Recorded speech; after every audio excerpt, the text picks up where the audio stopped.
তো হ্যালো বন্ধুরা, আশা করি সকলে ভালো আছেন। তো চলে এলাম আরেকটি নিত্য নতুন ভিডিও নিয়ে। তো ভিডিওটি হলো বর্ষাকালে বেগুন চাষ করার সহজ টেকনিক। তো চলুন ভিডিওটি শুরু করা যাক। তো বন্ধুরা, আমি এখানে বাজার থেকে বেগুনের চারা গাছ কিনে এনেছি। তো আপনারা পারলে বাড়িতে বীজ থেকে চারা তৈরি করতে পারেন।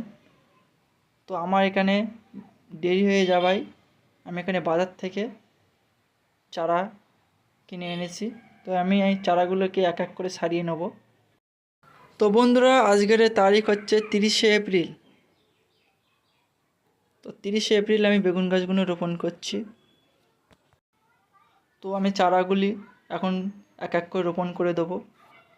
তো আমি টবের মধ্যে রোপণ করব এবং তাড়াতাড়ি ফলন দরকার, এই জন্য আমি বাজার থেকে বড় বড় দেখে চারা গাছ কিনে এনেছি। তো বন্ধু, মাটিতে একটু হালকা পরিমাণে রস আছে,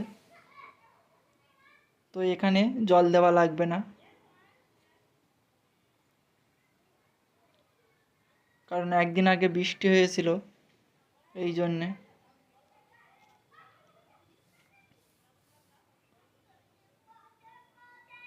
তো আমি একে একে সমস্ত বেগুন গাছগুলো লাগিয়ে নিচ্ছি।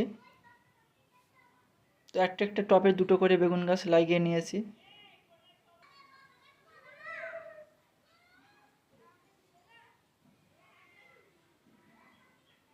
তো গাছগুলি কমপ্লিট হয়ে গেলে এই অবস্থা ছেড়ে দেবো, কারণ মাটিতে রস আছে। ফিরে এলাম। তো ফিরে এলাম 25 দিন পরে।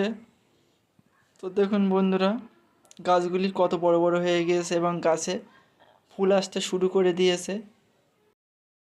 তো বন্ধুরা, আমি গাছগুলিতে কোনো রকম রাসায়নিক সার ব্যবহার করিনি, শুধুমাত্র খোল ভেজানো জল প্রতি সপ্তাহে একবার করে দিয়ে গেছি। এতেই রেজাল্ট আপনারা দেখতেই পাচ্ছেন।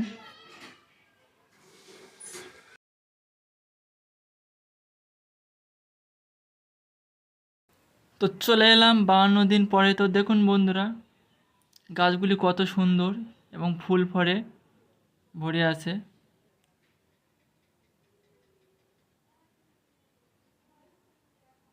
তো বন্ধুরা, কোনো গাছে লাল বেগুন, কোনো গাছে সবুজ বেগুন।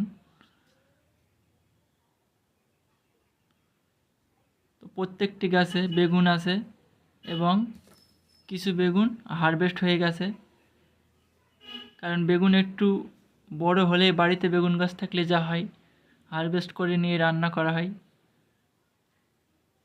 তো এই জন্যে গাছে বেশি বেগুন দেখাতে পারলাম না। তো বন্ধুরা, বাজার থেকে চারা গাছ কিনে এনে বাড়িতে টবে বা ক্রেটের মধ্যে লাগিয়ে খুব অল্প দিনের মধ্যে বেগুন খাওয়া যায়। তো আমার 40 দিন পরের থেকে বেগুন হারভেস্ট করা হচ্ছে। তো বন্ধুরা, এটাই হচ্ছে আমার বেগুন চাষ করার সহজ টেকনিক। তো বন্ধুরা, ভিডিওটি কেমন হয়েছে কমেন্ট করে জানাবেন। তো ভিডিওটি ভালো লেগে থাকলে একটি লাইক, একটি সাবস্ক্রাইব করে আমাদের সঙ্গে থাকবেন।